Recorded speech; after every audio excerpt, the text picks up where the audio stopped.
bem-vindas ao canal da Casa Terrária, Casa em Transformação. E hoje eu tô aqui com o João Marcelo da Sustentec, né? Uma grande parceira que começou com a gente logo no começo. E a gente vai ter uma conversa hoje super bacana sobre certificações e sobre tudo aquilo que a Sustentec faz, né? Que não é pouco. Mas antes, vamos começar com um pequeno ping-pong. João, conta pra mim, carne ou não carne? Você é vegetariano, vegano ou carnívoro? Eu sou vegetariano. Sim. Já tem uns 8 anos mais ou menos. Uau. Que eu não como carne. E como foi essa transformação? Você foi bem? Foi meio que natural assim pra mim. É uma época que eu tava praticando muita yoga. E aí eu fui experimentando comer menos e fui me sentindo melhor, né? Acho que nesse momento eu comecei a ter mais contato com o meu corpo e etc. E comecei a perceber o quanto me fazia bem não comer carne. Sim. E aí foi meio que natural. Comecei a comer cada vez menos e depois parei de comer definitivamente e me adaptei super bem, assim. Olha só, que bacana! E além de tudo, né, acabo contribuindo para o meio ambiente, que é o que eu trabalho, o que eu amo trabalhar, e essa relação com o meio ambiente sem a carne fica muito melhor também. Que bacana! E conta pra gente uma viagem marcante, um lugar que você gostou.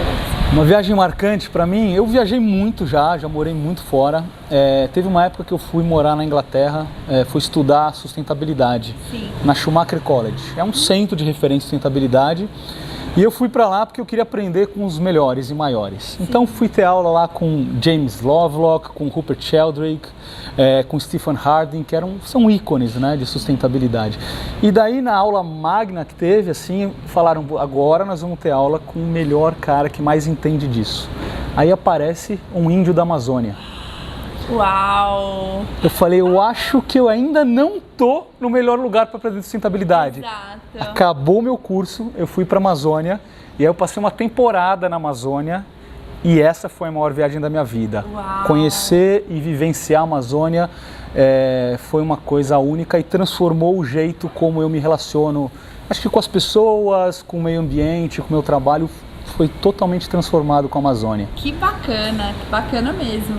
E você tem alguma rotina, alguma coisa que você começa o dia e você começa o dia bem quando você faz aquilo? Eu gostaria de falar que eu tenho, eu gostaria de falar que eu acordo cedo, que eu faço uma meditação, uma yoga, tomo um café da manhã saudável, mas a verdade é que não. A verdade é que na correria do dia a dia eu acordo correndo, levo meu filho para a escola, o que me dá um prazer gigantesco. Sim. E eu realmente troquei essa rotina que eu já tive lá atrás, mais calma, para poder levar meu filho na escola, e é um momento único assim de estar junto com ele, em que a gente conversa muito, principalmente sobre os sonhos. Eu pergunto para ele o que você sonhou e a gente entra num nível de conversa que é difícil ter em outro horário do dia, né? Sim. Mas ainda assim faço algum pequeno ritual antes de levantar, por exemplo. Eu tento dar uma mini conectada, né? Entender um pouco, lembrar um pouco de que a gente pertence a uma coisa maior e etc. Aquela mini lembrada do dia, nem que seja 10, 15 segundos para ter esse contato e aí começar o dia. E a outra coisa que eu não saio sem também, raspar a minha língua. Eu não saio sem raspar a minha língua também. Eu saio sem escovar os dentes, mas não saio sem raspar a língua. A gente tem um vídeo, um Reels aqui no nosso Instagram falando sobre raspador de língua, apresentando o raspador de língua para nossa audiência, que olha, super bacana, a gente põe o link aqui. É fantástico. E agora, conta mais um pouco do João, né? Como que o João chegou até aqui? O João, originalmente eu sou um engenheiro. Sim. Eu sou formado na Poli e depois acabei me especializando na área ambiental. Sou engenheiro civil e depois fui me especializar na área ambiental. Desde cedo eu gostava muito de viajar e resolvi cedo fazer um mestrado na Alemanha. Fui estudar recursos naturais, engenharia ambiental lá fora. Depois continuei migrando um pouquinho e fui estudar na Universidade da ONU, no Japão, em gerenciamento de recursos naturais, gestão de riscos ambientais, esse tipo de coisa. Também foi outra experiência sensacional. E aí, quando eu achei que eu estava maduro o suficiente, eu voltei para o Brasil e comecei já a trabalhar com construção sustentável. Era um tema ainda que estava se iniciando, pouca gente sabia o que era, o que estava acontecendo. Isso por volta de 2006, 2005, 2006. Sim. e entendi que era o momento de eu colocar em prática aquilo que eu desenvolvi numa vida acadêmica que foi relativamente longa, né? E comecei a trabalhar com projetos de construção sustentável no Brasil.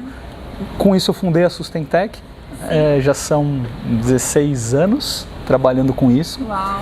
E foi muito gratificante, porque a gente, né, eu cresci, a Sustentec cresceu junto com o crescimento do próprio mercado, com o próprio entendimento das pessoas com relação ao que é isso, o que é sustentabilidade, como é que a gente pode ser mais sustentável no lugar que a gente vive, no lugar que a gente trabalha, nas nossas horas de lazer.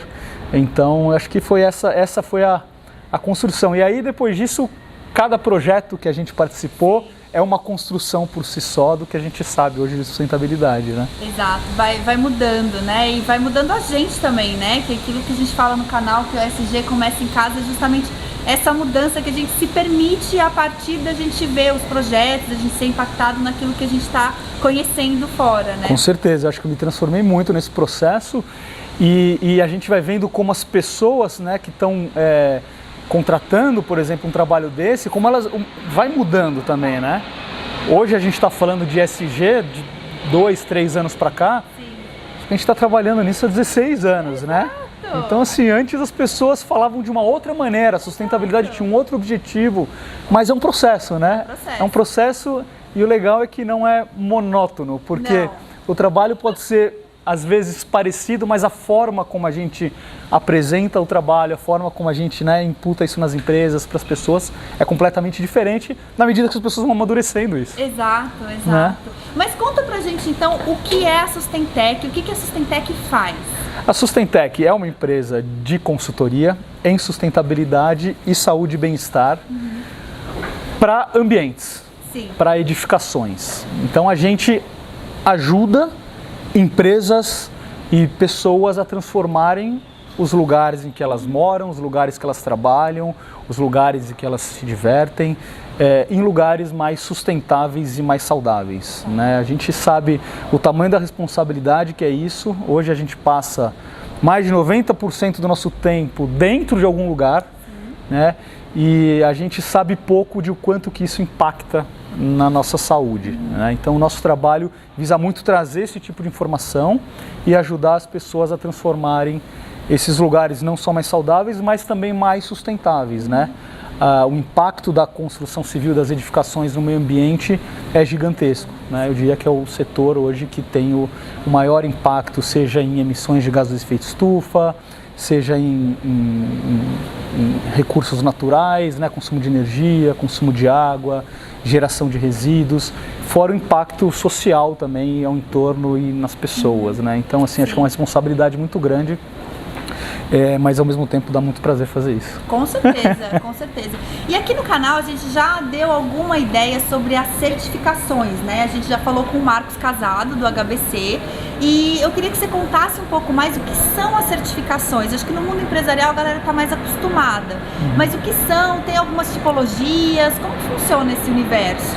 A certificação é um selo que você recebe de uma terceira parte, né? Então, significa que não é você que está falando que você é sustentável ou que o seu ambiente é saudável, mas é uma terceira parte que usa de critérios e indicadores que são muito bem definidos, né? São frutos de muito estudo e muita pesquisa, em que eles usam esses critérios e indicadores para auditar o seu espaço e certificar de que aquele espaço efetivamente é sustentável ou é saudável, né?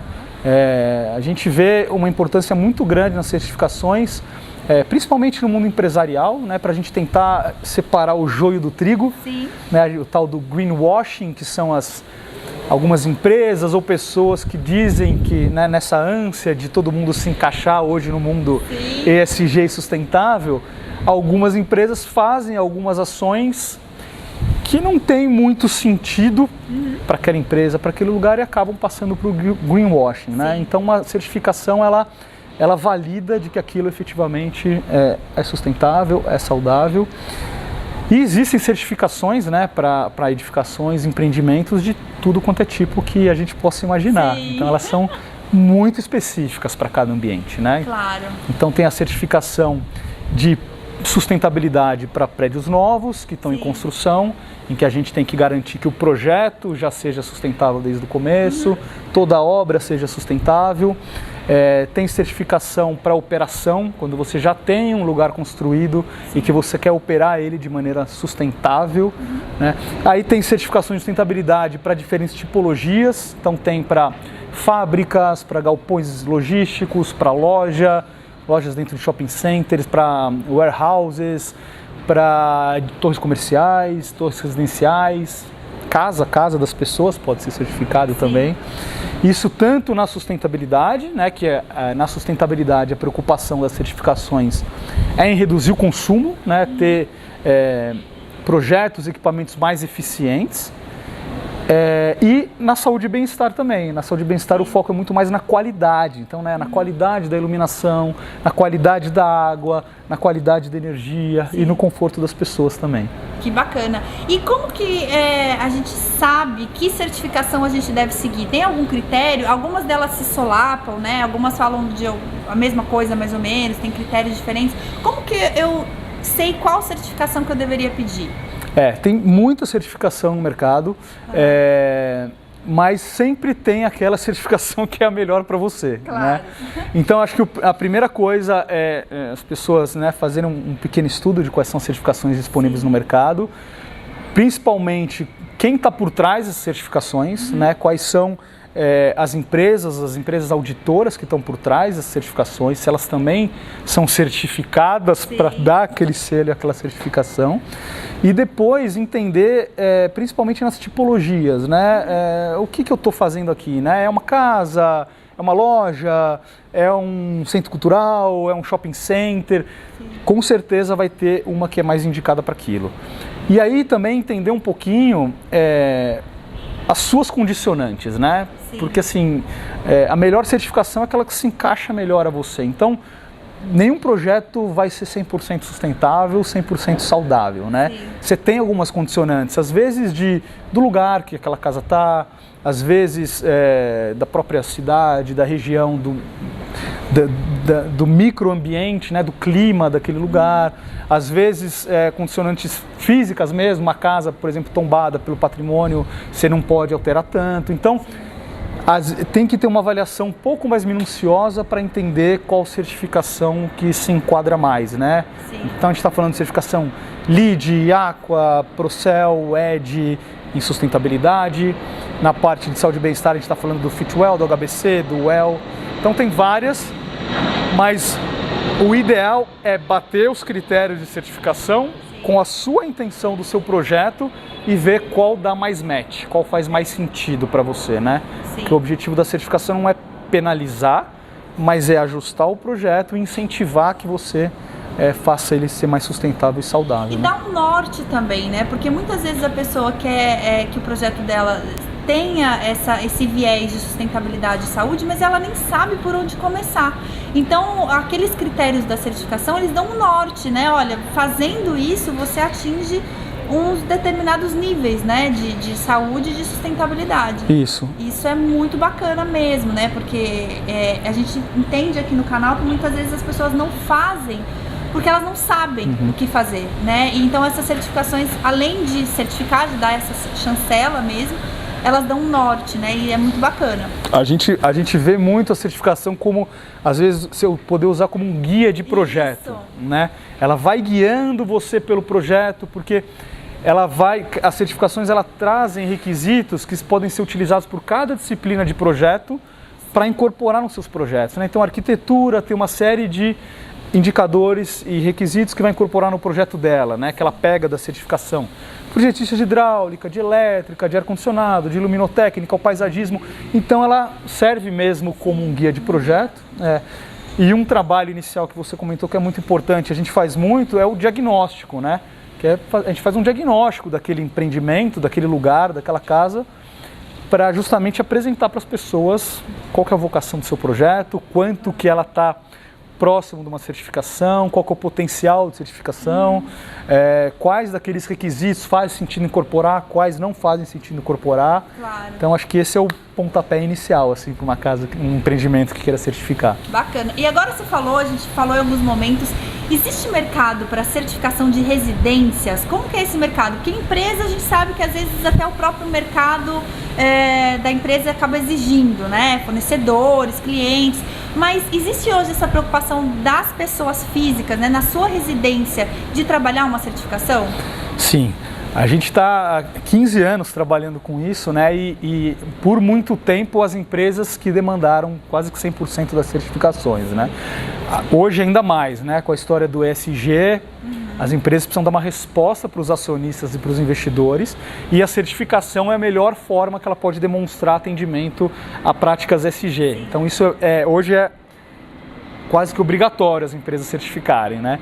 Para casa, acaba acontecendo um movimento muito voluntário, né? A pessoa, ela não tem uma demanda que ela precise necessariamente mostrar para alguém, mas ela quer, as pessoas que querem ter e demonstrar uma responsabilidade ambiental, responsabilidade social, responsabilidade com a saúde, ela pode também certificar. E tem acontecido esse movimento de alguns poucos anos para cá, principalmente pessoas que já têm contato isso nas empresas. Então a gente trabalha muitas vezes um diretor de sustentabilidade de uma empresa ou uma pessoa que foi envolvido num projeto que na empresa foi certificado. Na hora que ela vai reformar a casa dela ou procurar uma casa para morar ou construir, ela fala, não, eu vou fazer em casa também. Pô, eu fiz para minha empresa, quero fazer na minha casa também. Exato. E aí tem selos específicos que vão trabalhar a certificação em casa, né? Que eles olham especificamente para as particularidades das casas, porque é muito diferente, né? O processo de contratação de projetistas, de equipe, processo de gestão e gerenciamento de obra numa casa, ainda é muito menor do que acontece numa empresa. Então isso tem que ser levado em conta também para a gente conseguir certificar uma casa, né? Gente, eu tô sofrendo isso na pele, não é fácil. Quando você trata na casa, né, é muito diferente o relacionamento que você acaba tendo com o seu empreiteiro, com as pessoas que estão prestando serviço. É outro mundo, né? Então, realmente tem uma diferença grande. E João, uma coisa que é uma dúvida e é uma dor também. O que é mais fácil? Fazer desde o começo ou é possível reformar e adaptar? Porque, né, a Casa Terrária é uma casa de 1940 que a gente está adaptando para ter uma vida saudável e sustentável. É possível isso? É possível, sim. Eu acho que essa pergunta, o que é mais fácil, depende. Essa resposta depende caso a caso, mas eu vou te dizer o que é mais sustentável. Sim. Mais sustentável é você pegar uma casa e reformá-la para tornar ela sustentável, né? Porque você está já fazendo, você parte da premissa da reutilização de uma série, né, de estrutura que você já tem lá. Você, em vez de estar demolindo aquilo, gerando resíduos e depois começar a usar recursos do zero para construir do zero, você já parte de uma reutilização de grande parte, né? Então, e aí trabalhando com bons arquitetos, você consegue fazer uma reutilização bacana. Exato. E normalmente casas antigas têm materiais muito bons que foram utilizados, né? Muito bons. São materiais muito bons que a gente, sabendo reutilizar aquilo, a gente consegue fazer uma coisa muito sustentável já do ponto de vista de reutilização de materiais. Mas tem alguns desafios, né? Então, por exemplo, né, a gente quer implementar sistemas de reaproveitamento de água. Dependendo do caso, a gente vai ter que destruir e reconstruir o sistema de distribuição de água, né, para você estar chegando com tubulações diferentes, por exemplo, no vaso sanitário, se você quiser usar água de reuso no vaso sanitário, né, e não água potável. Então, assim, tem alguns desafios, mas tem soluções, né? E acho que tem que estudar caso a caso para a gente sempre ter uma relação custo-benefício ideal ali, né? Mas olha, eu tô sentindo isso que você tá falando muito na pele, porque a gente tem um telhado na Casa Terrária que tá antigo e eu acho que nunca foi reformado, é de 1940 original. Olha. E assim, o telhado, o madeiramento do telhado, ele é todo de peroba rosa, então ele é assim, ele é fantástico, ele nem cupim tem, né? Porque ela é uma madeira mais dura, então o cupim não pega. Agora, muitos empreiteiros que eu levo lá, a ideia dessas pessoas é mais fácil botar abaixo e fazer de novo. Quando a gente olha do lado da sustentabilidade, de forma alguma eu perco essa madeira, sabe? É isso. Quantos bilhões de anos a natureza teve que trabalhar para fazer essa madeira e ela tá aqui para eu simplesmente jogar fora porque é difícil reutilizar. Então, assim, é simplesmente um olhar diferente, uma preocupação com realmente reutilizar aquilo e não olhar aquilo como é mais fácil comprar de novo. Isso. Né? Isso que é importantíssimo. E é maravilhoso também, né? Uma madeira de peroba é maravilhosa. Que hoje você não acha mais, né? Hoje a gente tem na casa o tijolo maciço, né? Você também não acha mais. E que traz depois um desempenho excelente para casa. Então, quando a gente fala de saúde também, né? Desempenho acústico, por exemplo, desempenho térmico, com esse tipo de tijolo e material que a gente usava antigamente, é muito mais fácil a gente atingir isso, Sim. né? Hoje o grande desafio, assim, de apartamentos novos que a gente vê construído é conseguir manter esse tipo de desempenho, sabe? Desempenho térmico, desempenho acústico, porque tende a ser um material mais barato. Sim. E que às vezes acaba pecando muito no desempenho, né? Exato. Então, acho que assim, a gente tem que ser firme na hora de estar fazendo Sim. isso, porque nem sempre o mais fácil para quem está executando é o melhor para casa, exato. com certeza. Nem sempre é. Às vezes, na maioria das vezes não é. Não, e aí tem um processo de educação dessas pessoas. Isso. Que a gente viu acontecer muito nas torres corporativas com esse processo de sustentabilidade, né? Antigamente a gente pedia assim, pô, eu preciso comprar tinta à base de água, não tinha no mercado, era difícil de arranjar, não, mas eu preciso de um laudo assim, assim, assado. E as pessoas falam, pô, não, isso aí não faz, ninguém faz, aí você tem que ser chato, e aí você vai mudando o mercado. O mercado mudou de lá para cá, e é muito provável que aconteça no mercado de casas também, que tem uma mão de obra um pouquinho mais solta, né? Um pouquinho mais, às vezes, mais desqualificada. Então, exige um pouquinho de trabalho. Exige um pouco mais de paciência. Paciência. Mas a gente chega lá. É isso aí. Agora, para a pessoa que está escutando a gente, qual que é o primeiro passo que ela pode dar para poder trazer um pouco mais de saúde e sustentabilidade para a vida delas, para o imóvel delas? O primeiro passo é conhecer. Ela precisa saber se o imóvel dela é saudável ou não é saudável, né? Então, a gente às vezes está vivendo em casas, em apartamentos em que a gente acha que está tudo super bem e a verdade é que não. A gente tem feito um trabalho um produto que chama Templum, né? Que a gente está indo na casa das pessoas e fazendo avaliação da saúde da casa das pessoas.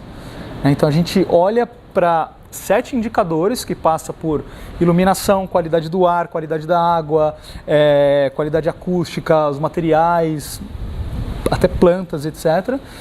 E a gente faz uma primeira avaliação. A gente passa 2 horas lá dentro, medindo, né, com equipamentos. A gente tem uma série de equipamentos que a gente consegue quantificar, né, porque essa questão, né, de é saudável ou não é saudável? Se você não quantifica, você não sabe dizer.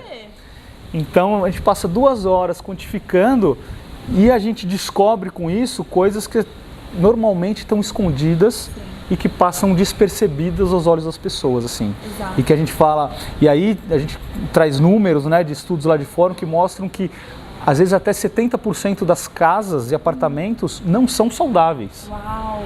Né? Então, a gente tem feito algumas dessas visitas. Apartamento em bairros luxuosos em São Paulo, Itaim-Bibi. Você vai lá um apartamento numa rua super badalada, etc. Um apartamento luxuoso, caro, etc. Você faz uma avaliação dessa e o apartamento é insalubre. Nossa. Qualidade do ar interno é horrível, qualidade da água não é boa, qualidade dos materiais que está lá, tem mofo. Então, assim, as pessoas estão sofrendo e estão tendo uma série de doenças por causa disso. Respiratórias, doenças até muito mais sérias, simplesmente porque elas não conhecem. Exato.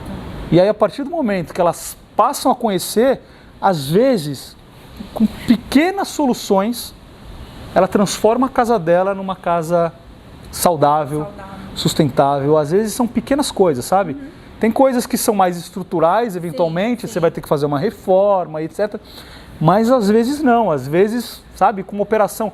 Abre mais essa janela, fecha mais essa janela, troca a iluminação, põe uma persiana, põe alguma planta aqui nessa sala. Então, às vezes são coisas assim troca mobiliário de lugar.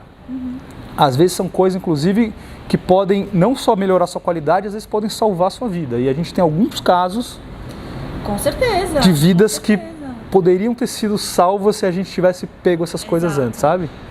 Tem uma história que, assim, quando a primeira vez que eu fui naquela mostra Casa Saudável do HBC, eles falaram lá e eu fiquei muito impactada, porque assim, a gente vê na Bíblia, nos textos antigos, que eles falam, as pessoas viviam 200 anos, 300 anos, e a gente olha isso e acha que aquilo é besteira, né? Mas, na verdade, é porque a gente não sabe o tanto de anos que a gente está tirando da nossa vida por causa dessas interferências que a gente não dá importância, né? Então, ou seja, como que poderia ser a saúde das pessoas se a gente tirasse essas interferências? De repente a expectativa de vida realmente seria próxima disso, né?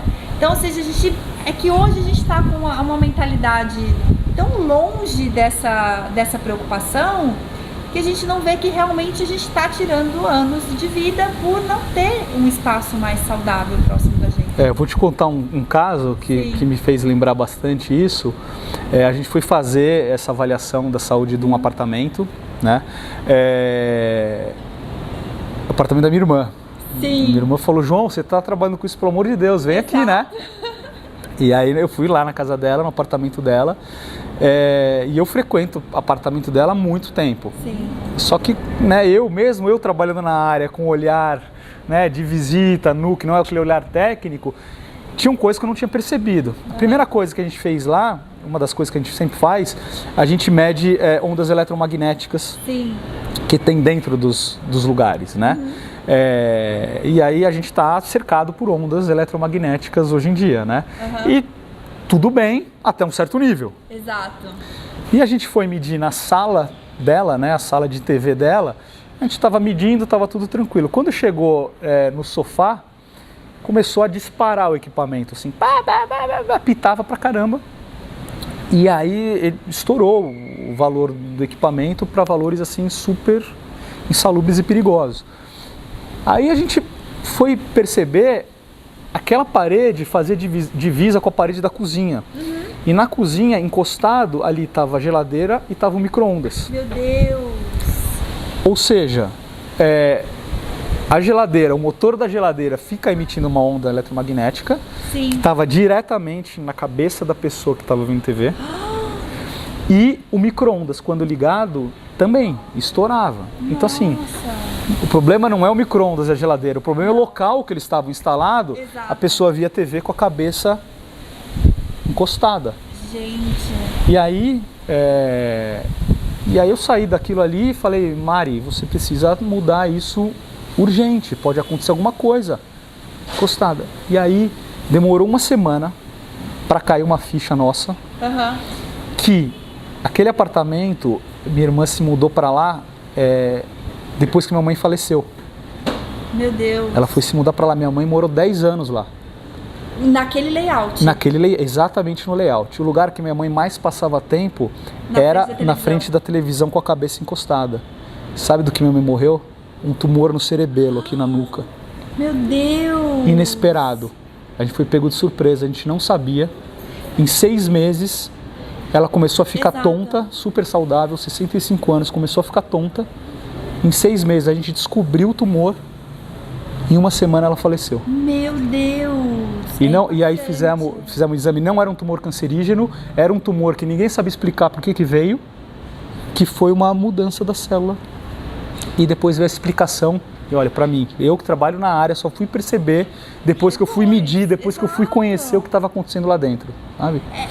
São coisas que a gente está condicionado a não se preocupar com isso. A gente está condicionado a achar que é normal. E assim, realmente ninguém pensa hoje em viver sem uma geladeira ou até sem micro-ondas. Mas é o que você falou, não é viver sem isso, é posicionar corretamente. Você não precisa estar convivendo diretamente com o impacto negativo que aquilo traz. Exato. Às vezes a gente quer tornar as coisas tão práticas, a gente fecha os olhos para tanta coisa, né? E às vezes a gente até descredibiliza algumas coisas, fala, não, isso daí é frescura. Sim. Porque a gente não conhece.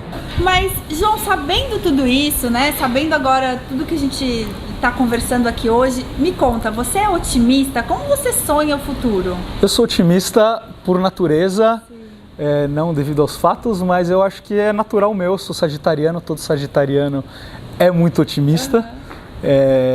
Mas eu acho que eu sou um otimista realista, né? É um otimismo fundamentado em fatos. Eu acho que a gente está cada vez mais conhecendo e tomando ciência dos nossos impactos, né? A gente vê hoje muita coisa com relação ao aquecimento global, que é um problema seríssimo, sobre doenças que a gente tem tido, a própria pandemia e etc.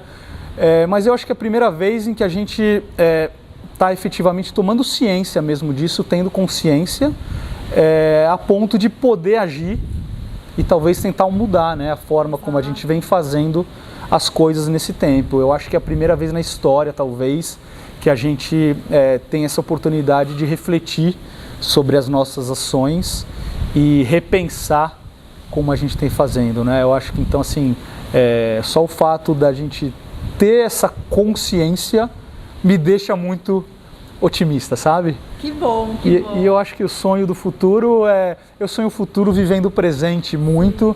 Eu acho que a gente, né, é um processo, a nossa vida como sociedade, é um processo muito forte.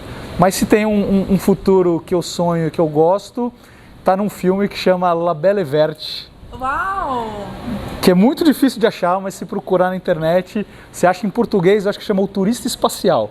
Uau! É muito bacana. Fica a dica aí, gente, uma dica pro fim de semana, né? Vou procurar. E assim, infelizmente a gente já está encaminhando para o final da nossa conversa. Eu digo infelizmente porque eu aprendi muito, tenho certeza que todos vocês aí. E conta pra gente, João, onde que a gente pode achar a Sustentec? Acho que a maneira mais fácil é no nosso site, é o sustentec, com ch no final, .com.br. E aí, para esse trabalho específico em que a gente avalia e faz um diagnóstico da saúde da casa das pessoas, a gente tem o site sustentechhome.com.br e lá dentro tem muita informação, principalmente sobre a relação entre alguns indicadores da nossa casa com a saúde e bem-estar nossa e da família. Tem muito material didático lá dentro, tem muito exemplo e tem muitas formas de como é que vocês podem contatar-nos para a gente ir lá e começar a entender como é que está a saúde da sua casa. Maravilha, gente, olha, é imperdível, foi uma conversa assim, eu adorei, acredito que todos vocês, e olha, não percam tempo de ir lá e já começar a repensar os espaços onde vocês estão. E é isso, João, muito obrigada pela sua disponibilidade. A gente fica por aqui, a gente aguarda vocês no próximo episódio do canal para falar que sustentabilidade e ESG começa em casa. A gente espera vocês.